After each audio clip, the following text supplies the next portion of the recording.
Good morning. Happy Monday. Welcome to Menopause Chicks Mondays. I hope you had a great weekend and a great Mother's Day weekend. I certainly did. It was a busy one around here. I had the opportunity on Saturday to record a series, 32, I'm told, videos answering your frequently asked questions about the Menopause Chicks Vaginal Moisturizer.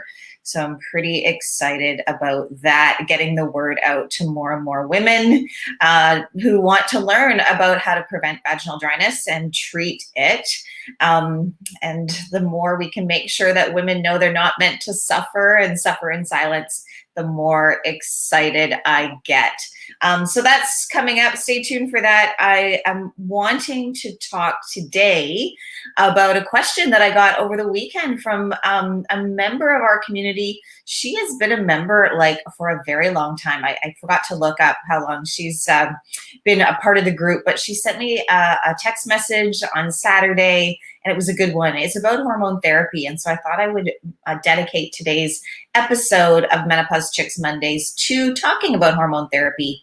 If you have any questions, you can pop them in to the comments below. I'm also recording this for our Menopause Chicks Mondays email, and perhaps you're watching that because it's been emailed to you. But either way, reply to this email if you have questions, or if you're watching us live, then just pop your questions or comments below.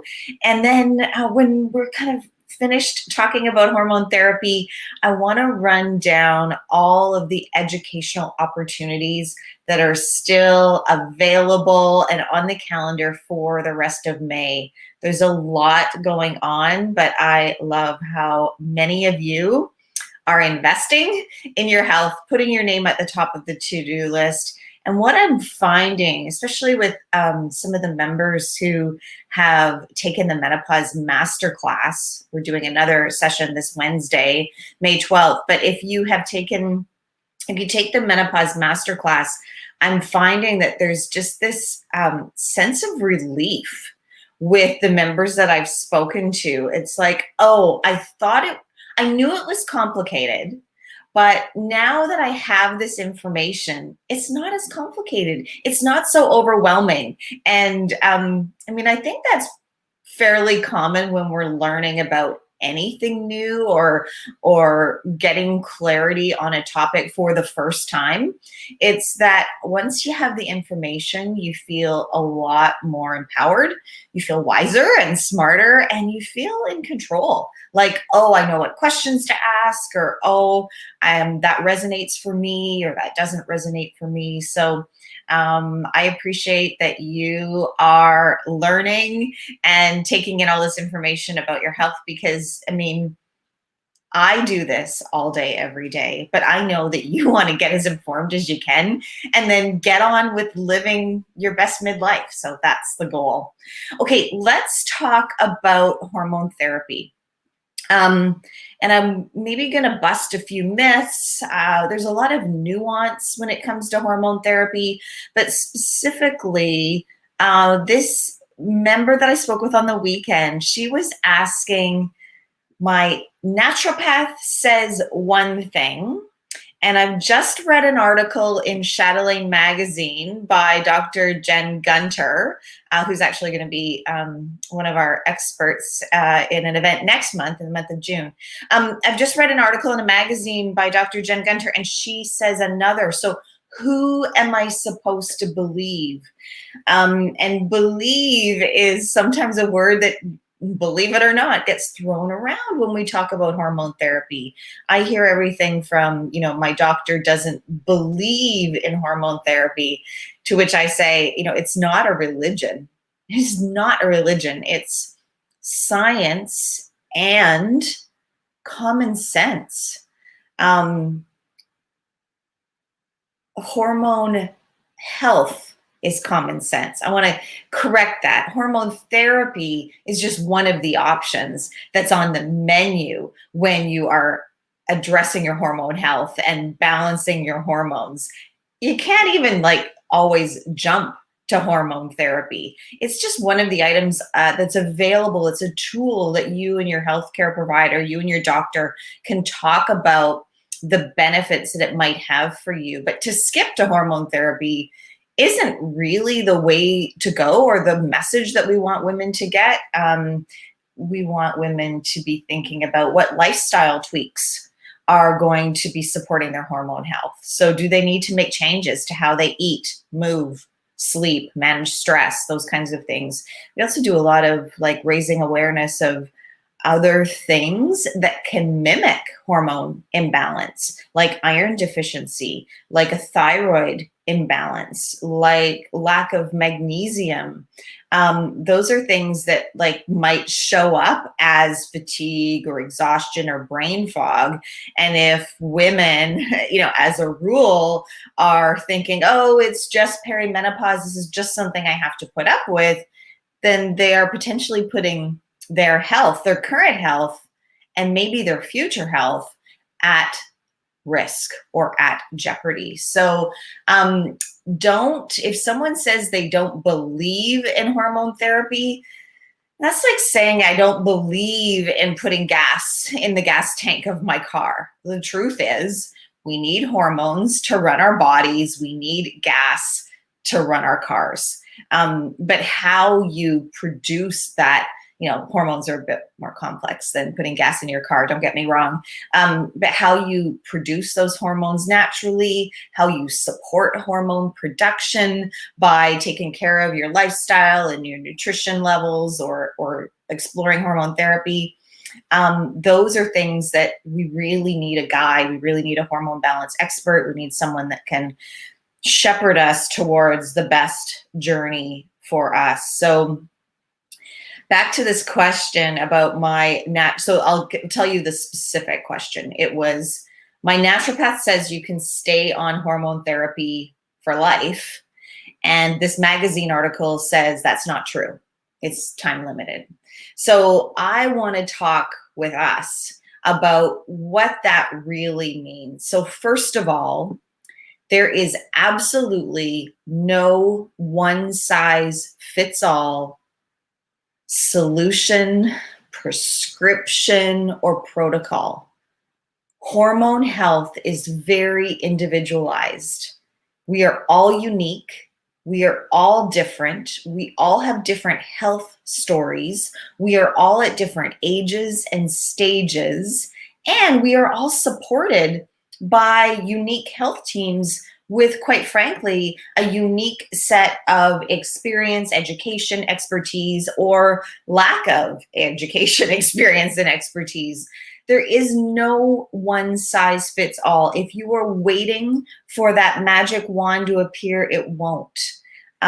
So what was happening is the naturopath, this particular member's naturopath was saying, you can stay on hormones like for as long as you want, or not for as long as you want, but for an indefinite period of time. And that philosophy is true. You can. There is nothing really that says that, you would benefit from stopping hormone therapy. In fact, there's a lot of risk for that, but it has to be a protocol that you are reviewing on a regular basis with your health team, going through the risk assessment at a certain period of time. And again, we are all unique. So my sister, for example, reached menopause at age 36. Her protocol and the number of years that she chose hormone therapy to support her health is different from mine and likely different from yours. Another scenario, Debbie Brown, the hormone nurse, who many of you know, she told me a story about a woman who was 80 and she had finally had it. She hadn't been able to find a solution for her hot flashes. Unfortunately, she was one of those women that continued to suffer with hot flashes and night sweats through her 60s, 70s, and 80s. And she's like, enough. I want quality of life. So she chose hormone therapy for herself at 80. Does that break the guidelines and the rules set out by the North American Menopause Society that, Dr. Jen Gunter wrote about in Chatelaine magazine? Absolutely it does. But you got to think about when you're writing a magazine article and you're talking from one expert to the masses, you have to go back to what the science and the research says, and then hope that you have a health team that's going to take that science and bring it back to your individual needs. Bring it back to the woman, to the patient that's sitting across the desk from you, and say, okay, this is what the science says. This is what my education, experience, and expertise taught me. And now I have this woman in front of me who's saying A, B, and C. And so we're going to devise the best strategy for her health. And so, again, a lot of nuance, really an individual protocol. It's been masked with lots of myths, misconceptions, confusion, quite honestly. But I think if we can remember to put on our curiosity hats and remember to be discerning consumers, what this is saying doesn't apply to me, or this is interesting, what this is saying does apply to me, and really pull in those pieces that are going to be right for our health, that's when we get the best health outcome. And then finally, a willingness, as all of you do every day when you show up here in this community, to invest in ourselves. And investing can look like many things. It can look like spending money on an event. It can look like reading a book from the library. It can look like, going through our guides. We have 30 guides in the Menopause Chicks community that are free. It includes all the conversations and comments that have happened over the last few years, and you can pick and choose from that library of information. And this, the same way that you might do when you are shopping for a healthcare provider. So I think that's really important. The other thing about hormone therapy, whenever it hits the newsstands, is that it gets lumped in with other medications and prescriptions. And that's an important conversation for us to be having too. Hormone therapy does need to be prescribed because it's dangerous if you're taking too much or not following the protocol prescribed by your healthcare professional. It's also dangerous to take too little. It's dangerous not to follow the instructions that have been laid out to optimize your health. So it needs a prescription, but it's not like a drug. And so I find that a lot of the conversations will get overlapped.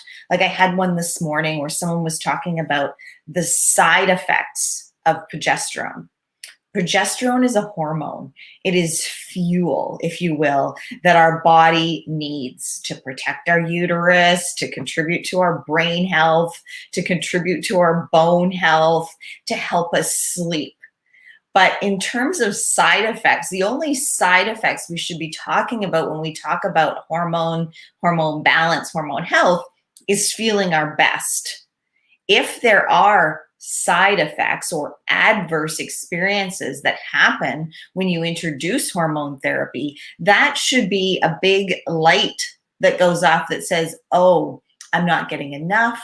My body's not absorbing it enough. Maybe I'm getting too much. I need to go back and have a conversation with my healthcare provider to get the balance right. So it's not like taking a prescription medication and having certain side effects, perhaps even from chemicals that are there for other reasons besides medicinal. So I don't know if I communicated that as eloquently as I wanted to, but side effects of progesterone doesn't really fit. The only real side effect should be feeling your absolute best. The other nuance that's really important for clarifying is that, and again, not like a prescription medication. I had someone else say, I was prescribed progesterone for sleep. Yeah, okay, I get that because one of the benefits of progesterone is support of a really good night's sleep. That's key, but it's not a prescription for sleep. It's a prescription for hormone balance, and hormone balance supports your sleep.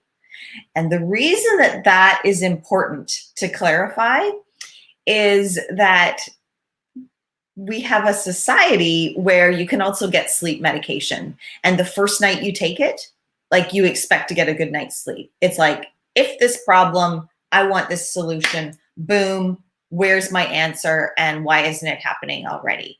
That seems to be the culture around prescriptions and medications, right? But with hormone balance, you're filling the tank back up.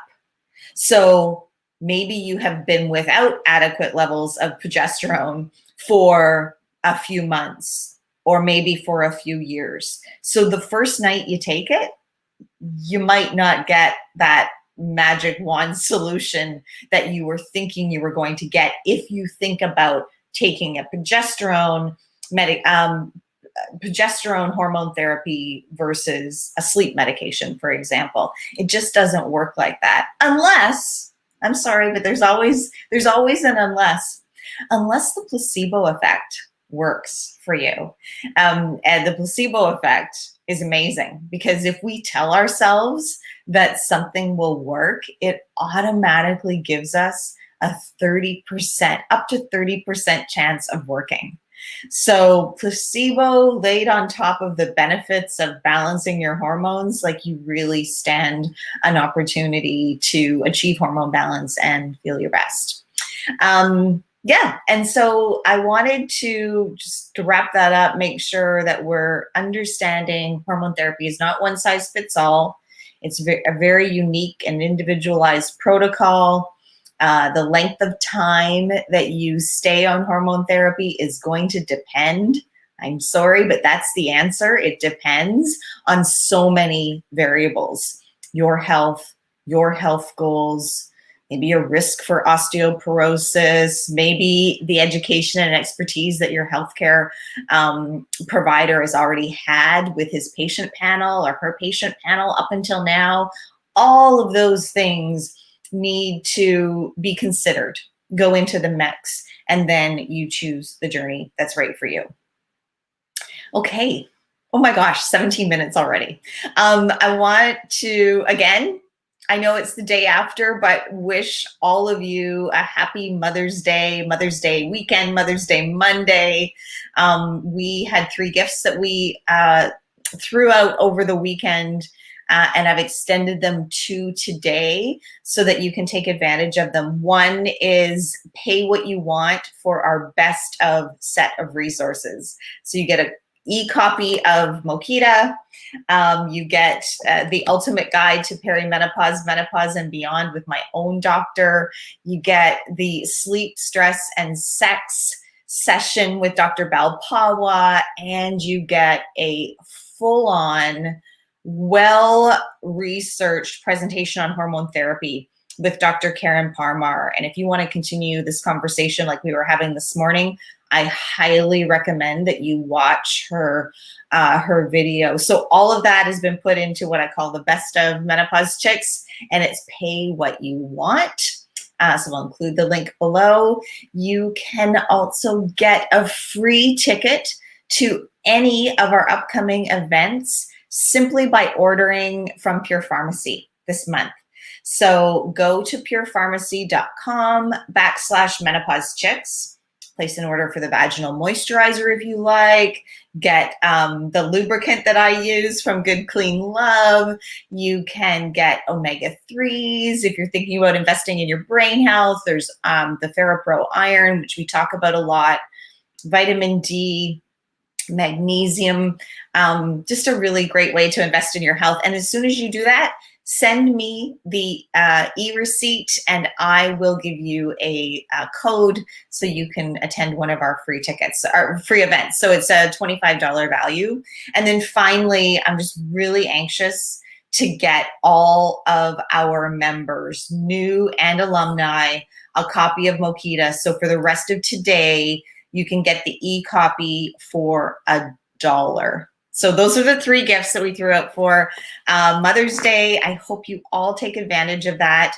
I've got a new event that I'm going to go work on now, which is our mother-daughter event with my own daughter's naturopath. I can't wait to introduce you to Dr. Kathleen Mahana, and I call her Dr. Kat.